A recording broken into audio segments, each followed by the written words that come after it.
What's going on, team? Coach Paul here from Pursue Fitness. Today I wanted to go over a few different movements we utilize in prep for our front squat. So our first movement is going to be more so a hip flexor stretch essentially.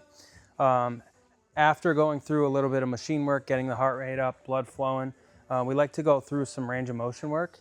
That range of motion work is typically seen as something we are going to put ourselves into in our actual strength work later on. So in this case, we have the front squat, so we're going to work through some hip range of motion. Now, we also like to go through some dynamic static holds just to make sure we actually feel out our positions.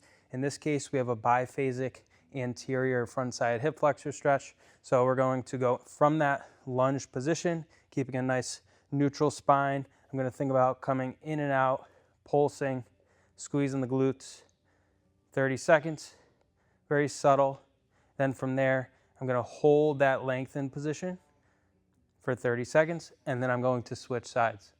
Now, when I'm done with that, now I generally have a good feeling of how my hips feel, and then I'm going to go into some activation work. So in this case, I'm sure many of you have heard it before, but we're going to go into a bird dog. So bird dog's good, prep for that midline, something we're going to really hone in on when it comes to our front squat specifically. But from here, we want to think about a nice solid tabletop position. I'm going to think about extending from my toes to my fingertips, creating a nice flat back. Try not to sway at the hips too much. From there, I'm going to bring my elbow into my knee, come right back out. I'm going to complete that as slow as possible for 3 reps per side. Then from there, I'm going to go into a glute bridge. Really try to prep that backside a little bit. Think about squeezing the glutes at the top and then slow on the way back down. I'm going to complete this 5 reps with that 1 second pause at the top.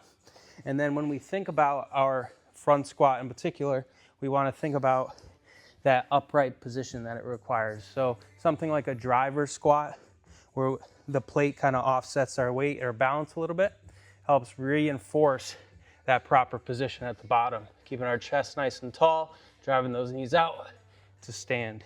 Something like this we can complete maybe about 5 to 10 reps, but definitely gets us ready for our front squat.